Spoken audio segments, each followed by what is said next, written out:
Shalom Bapak Ibu, berjumpa lagi dengan saya dalam Pastor Message hari ini. Masih dalam suasana Natal, saya ucapkan Selamat Hari Natal dan Tahun Baru kepada Bapak Ibu semua. Apa yang Bapak Ibu alami di tahun yang baru ini yang telah menginjak pada hari ke-10? Masih ada damai sejahtera Tuhan? Atau sudah diliputi ketakutan kembali? Memasuki tahun yang baru ini, kekhawatiran dan ketakutan masih ada. Bahkan sangat mempengaruhi banyak orang di dunia ini. Perkembangan virus Omikron masih menjadi ancaman bagi dunia. Kapan selesainya? Tidak ada orang yang dapat mengatakannya. Perkembangan dunia usaha pun juga belum tentu menjanjikan harapan yang baik. Lalu apa yang dapat kita lakukan? Terus dihantui oleh ketakutan? Atau kita segera move on dari rasa takut? Jangan biarkan kita dikuasai oleh ketakutan. Saya berkata demikian bukan berarti saya tidak memiliki ketakutan. No, tidak. Tapi saya terus belajar mengendalikan diri sesuai firman Tuhan untuk tidak takut, Bapak Ibu. Saya mempertaruhkan hidup saya untuk percaya kepada firman Tuhan. Bapak Ibu, hari ini saya ingin menyampaikan tentang jangan takut. Matius 1 ayat 20 berkata, tetapi ketika ia mempertimbangkan maksud itu, malaikat Tuhan nampak kepadanya dalam mimpi dan berkata, Yusuf anak Daud, janganlah engkau takut mengambil Maria sebagai istrimu, sebab anak yang di dalam kandungannya adalah dari Roh Kudus. Ia akan melahirkan anak laki-laki dan engkau akan menamakan dia Yesus, karena dialah yang akan menyelamatkan umatnya dari dosa mereka. Ayat 22, hal itu terjadi supaya genaplah yang difirmankan Tuhan oleh Nabi.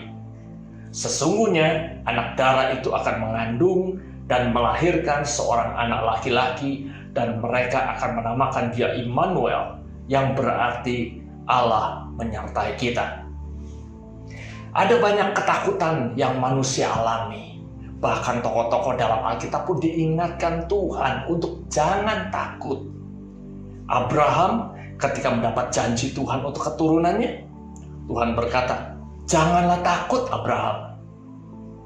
Juga kepada Ishak ketika ada di negeri orang Filistin, sumur yang digali oleh orang-orangnya Ishak terus direbut oleh orang-orang Filistin. Tuhan pun berfirman kala itu, akulah Allah ayahmu Abraham. Janganlah takut sebab aku menyertai engkau. Juga ketika menghadapi musuh melawan Raja Og di Basan, Musa pun mendapat firman Tuhan. Janganlah takut kepadanya sebab aku menyerahkan dia ke dalam tanganmu. Bapak Ibu, hal ini pun dialami oleh Yairus ketika Yairus sedang menghadapi anaknya yang sakit. Yesus pun berkata, jangan takut, percaya saja. Sekalipun akhirnya anak Yairus mati, tetapi karena Yairus percaya kepada Yesus, anaknya dibangkitkan oleh Yesus. Di dalam Yohanes 6 ayat 20 firman Tuhan berkata, tetapi ia berkata kepada mereka, aku ini, jangan takut. Apa maksud ayat tersebut? Karena Yesus yang berfirman jangan takut, maka dia, Yesus, juga yang bertanggung jawab untuk menyelesaikannya bagi saya dan bagi Bapak Ibu semua. Yusuf pun mengalami ketakutan ketika dia tahu Maria tunangannya hamil dan diam-diam dia ingin menceraikan Maria. Yusuf mengambil tindakan ini karena dia takut mati. Hukum saat itu berlaku, orang berdosa zina akan mati dirajam dengan batu. Apa kata masyarakat? Sebetulnya ada dasar alasan bagi Yusuf untuk bertindak menurut logika. Tetapi Tuhan berfirman, Yusuf anak Daud, janganlah engkau takut mengambil Maria sebagai istrimu, sebab anak yang di dalam kandungannya adalah dari Roh Kudus.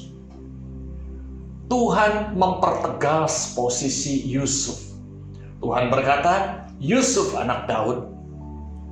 Bapak Ibu, Sesungguhnya Tuhan ingin menyampaikan kepada kita bahwa Yusuf, engkau sudah dipilih Tuhan dan berada dalam jalur keturunan yang sudah Tuhan tentukan.